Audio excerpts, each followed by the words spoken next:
Hi and welcome to another episode of Path Less Trodden.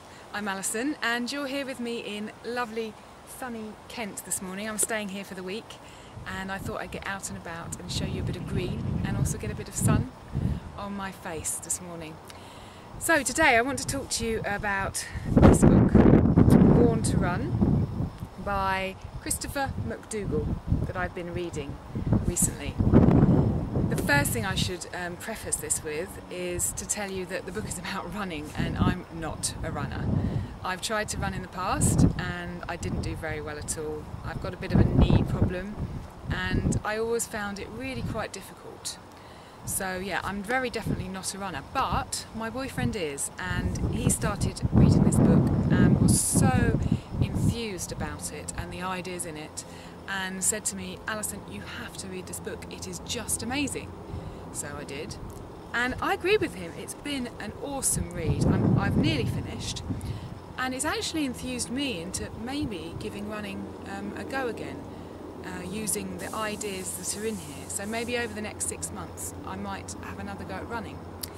In the meantime, I wanted to introduce Rob and get him to come and talk a little bit about the book and his experience. So if you're thinking of trying it or you're thinking of reading it, you can hear from someone who has already.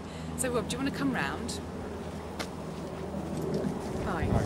So first of all, do you want to talk about your experience of running before you read the book, your experience of running in the past? Well, I've been running for about 15 years, probably 20 minutes, an hour or so a day, but most days, sort of on and off for 15 years or so. And I've never had any serious injuries, which makes me quite unusual in the running community, I think.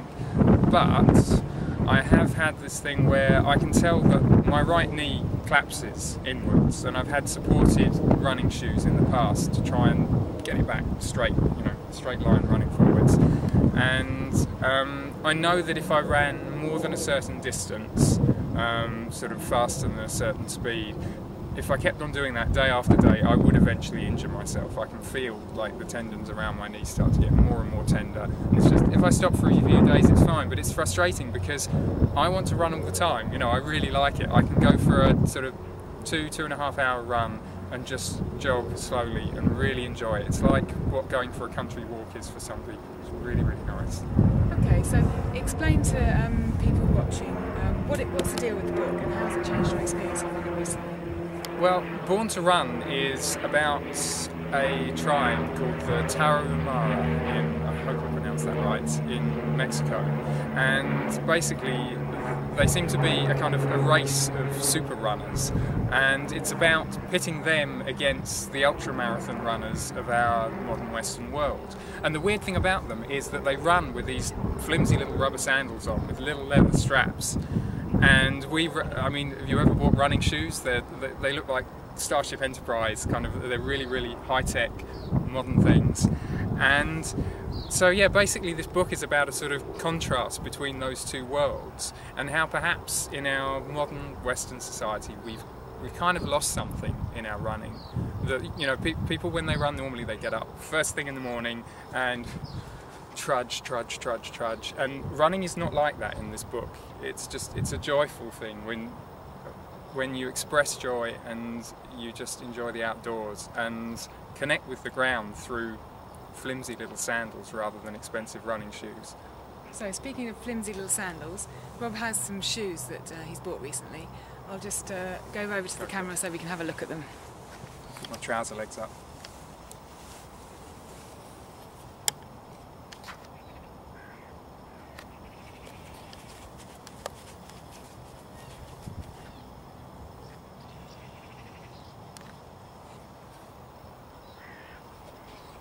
Okay, great modelling job there, Rob, well done. So explain to people watching how much difference these shoes have made to you. Well, initially when I read the book, I went out for some actual barefoot runs because there's a lot of mention of barefoot running and how it changes your posture to something a lot more natural and a lot more sustainable and injury-free. And although, I mean, I ran around this very park, I just went round and round and round and round for ages and ages, and it was really, really nice. But I must admit, anywhere but this, I would be a little worried about the sorts of things that my feet would meet on the ground. And I felt quite nervous about it to some extent. These running shoes they're called Vibrams, and they are minimal. So basically, through the sole, you can really feel the ground. I mean, if you run over gravel, you know it. You know, you don't know that in running shoes. You could be running over anything, but on these, you can really feel what's going on. Not as much as you can with bare feet. You do lose a bit of sensitivity, but on the other hand, it's just, for me, it's a compromise. It's like, you know, I feel confident running because I know that the average little pebble is just not going to lacerate my foot, and I don't have to worry about things like that. It's a bit more comfortable in the wet as well. And what caution, how would you caution people who perhaps are thinking about trying this? What pitfalls have you found so far? Well, yeah, that's the thing. I mean, first of all, it's been a wonderful feeling since I've been doing this. Don't get me wrong, you know, my posture while running has changed. I've changed from the normal Western kind of head down, power forwards, into this lovely upright kind of, but along the way, parts of my feet have started hurting in different ways. I mean, it's not the normal pains that I would get while running, but it is whenever I try to do my normal postural habits of leaning forwards, my toes start to hurt, my heels start to hurt, you know, and I have to ease back so you're getting more and go feedback upright through the ground? Yeah, basically I'm getting more feedback, but of course the feedback hurts because I'm doing things that I shouldn't be doing in my natural running posture, and now my natural running posture is changing to something that is really natural. Yeah. You know, like a human running posture. So and I guess take it slowly is the... Yeah, definitely. I mean, I've been doing this for a month, 6 weeks. I took 2 of those weeks off. I just didn't run at all. And I just ran back to get that book, funnily enough, and I was much more upright, and I'm getting there slowly, but it really, be so cautious. I mean, I went out for some 2-hour runs first after I got these, and you may have noticed there's a little patch on one of them where I had to repair it, and that's because one of my habits is to point my toe, and I just pointed my toe and snagged it along the floor, and my poor little delicate Vibram's got a bit of a damage. So you have to be careful. I mean, that damage on the Vibram could be on my leg or my foot if I wasn't careful. So be careful, but I think in the long run it's a really good way to avoid injury, because you get out of all these ridiculous habits that we get into with these huge, great running shoes and into a more natural posture, how we were designed to run as human animals.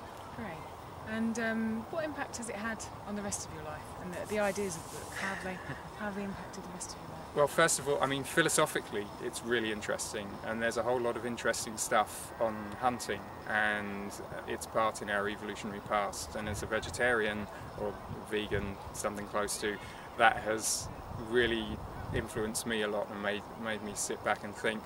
Also, I have another pair of shoes that I bought. I bought 2 pairs of shoes in one day. It's unheard of for me. A pair called Field Max. And basically they're also very, very thin soled, and I feel as if I can possibly get away with it, I'm never going to wear normal shoes again, because I just love the feeling of being close to the ground. If any of you have ever had circulation problems with your feet, by the end of the day my feet are full of circulation because they're getting a massage from the floor every time. It's like reflexology, except it's free. You're just walking around and you're getting this massage. And yeah, it's a wonderful thing, a wonderful difference in my life, just walking around with these shoes on a normal day-to-day basis. Great. Thank you for sharing. Well, I think you should actually give us a twirl and go running off into the distance while I say goodbye. So, okay, I'll do my best. Thank you very much, Rob. Bye. So as he runs off into the distance, I'm not sure about just not wearing any other shoes for the rest of my life. I'm not sure I can give up the rest of my shoes. Very difficult for a worm. But I certainly recommend that you give this book a go if you're interested in running at all, and Rob would as well. So thank you for joining me today. Enjoy the rest of the day, and I'll see you again soon.